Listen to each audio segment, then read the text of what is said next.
今日のマグロは、いいか悪いかは別として、ちょっと気に食わなかったので買いませんでした。最近行ってるのは上越の農漁協まで、取ってる最中から、あと何時間後に水揚げするから、もしあったら買いに来いやとかね、無茶ぶりで、1時半か8時ぐらいには寝たいですね。やっぱりそこは奥さんに聞くんだね。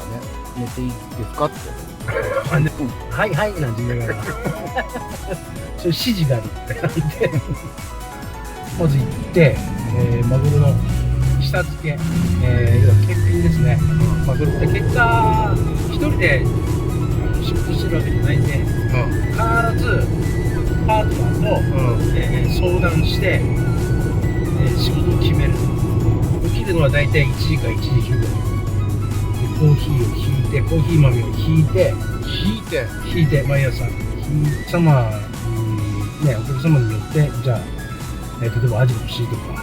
冷凍のサバが欲しいとか、そういうのあれば、もうそれも何でも、調べて、販売させてもらってます。でも休日でもマグロの解体ショーとか、今あんまりコロナでなくなりましたけど、解体ショー、これからねまた増えてくるかもしれないけど、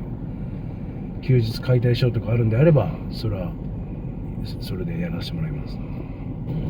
でマグロの解体ショーやっていろいろいいマグロをねお客様に広める、チャンスでもあるんで、それも一生懸命やらせてもらってましたけどね。どうだろう。でも本来はねマグロの解体ショーをよそのねマグロ屋さんよりもガンガンやって広めてきたっていうこともあるんでね。だってね、コロナ前年間で109回111回が一番いっぱいやった年ですからね。111回が、今のところ自分の中で一番いっぱいやった記録ですかね。やっぱりね、切りたておろしたてってのはまた美味しいからね、すごく。やっぱりマグロ解体ショー、今日もおろしてもらって分かった通り、やっぱりその場に行かないと分からない雰囲気とか伝わらないとか、ああいうでかさ、大きさ、やっぱ迫力があるっていうのをやっぱり臨場感でこう画像で見ててもやっぱり伝わらないから、どうしてもね生で見た方が絶対にいいと思うし、ね解体ショーやればやるほどお客様がじゃあ来てくれて、そうやってマグロの迫力とか凄さとか美味しさとかを伝えられるチャンスがあるんであれば、やっぱりたくさんの人に見てもらって、マグロの良さとか魚の良さ、美味しさをやっぱり伝えるのがね、マグロの解体ショーを通じてのやっぱり自分の仕事だと思ってるんで、それはやっぱり一生懸命やらさせてもらって、一人でもこの人のね記憶とか心に残るような解体ショーとかにしたいし、やっぱりそういうのを見て、いや俺も魚屋やってみたいとかね、マグロ切ってみたいっていう子供たちとか若い人たちがいるんであれば、別にそのうちじゃなくてもね、いろんな魚屋さんあるし、それこそ県外もね豊洲もいろいろあることなんで、そういうのでマグロ普及というか魚普及をしていきたいですよね。全然綺麗事でもなんでもなくて、本当にそう思ってますけどね。でもね、解体ショーなんかすると、もう目の前の人が本当にお客様として喜ぶ顔とかね、やっぱりその反応が直接見れるからね。それのもやっぱり病みつきの一つですね。こっちからしてみたらね、そうやっていい笑顔が見れるお客様とか、特にお子さんたちもそうですけど、やっぱり見たことない人、でね、今釣りブームなんて言ってますけど、やっぱり魚釣る人だってたくさんいるし、でもねマグロも釣ってきたなんていう人も中にはいますけど、やっぱりねそういうのその場でおろして食べるとか、その場でおろしたてをね買って今度家で食べてどうだっていうのがやっぱり美味しさもね伝わるし、いいですよね。いいよね。でもなんか今ちょっと思ったけど、お医者様とかよく言われるじゃないですか。で医者の人に病気を治してもらって、患者さんもしくはその家族も、ありがとうございますと、めちゃくちゃ喜ぶじゃん。ね、で、いや、本当おかげさまで助かりましたとか、うん。ありがとうございました、ありがとうございましたってめちゃくちゃ言われるけど、うん。俺たち魚屋だって、ね、一口食べたら、食卓が、家族が、みんなが笑顔になるような仕事をしてるんだよね、本当。それがありがとうございましたじゃなくて、美味しいっていう言葉に変わって、みんなを笑顔にするっていう仕事なんで、まあ、あんまり医者とも変わらないいい仕事してるなっていうね。まあ、どんな仕事も多分そうだと思いますよ。感謝されるってことはいいことなんで。そうだよな。うん、いや、美味しいって。そうそうそう。美味しいっていうことだけども、それがありがとうと一緒だから。そういう仕事なんだよな。そうそうそう。一口で本当に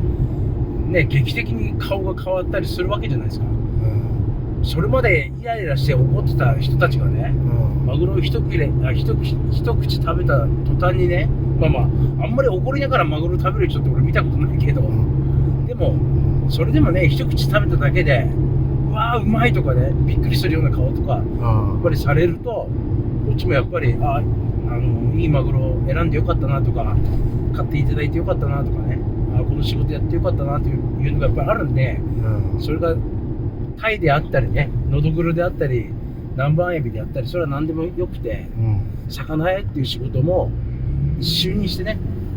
人の心を掴んだり、人の笑顔にできる、それなりのやっぱり力を持ってる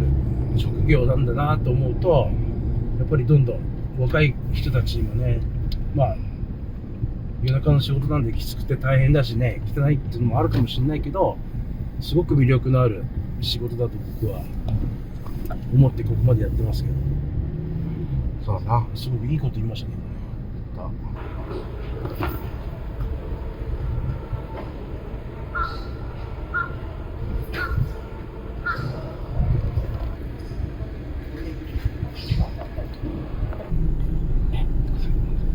シュッパー。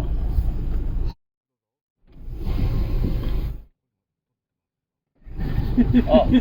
車買ったねっか。前からいやー、一瞬でしたね、やっぱりね。すごい。もう瞬間なんだね。うん。あえてほら、人がガーッと集まってくるでしょ。その時の雰囲気とかもやっぱり見ながら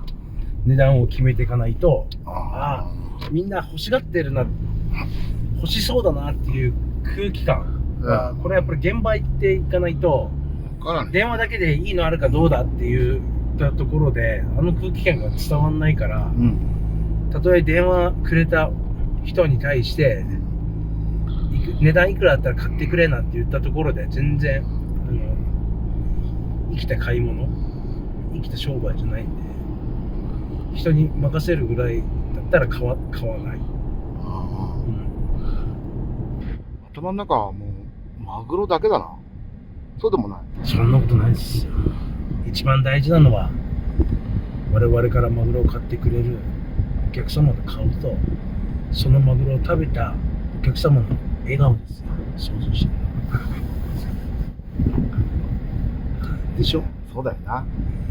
そのマグロをさ、一口食べてさ、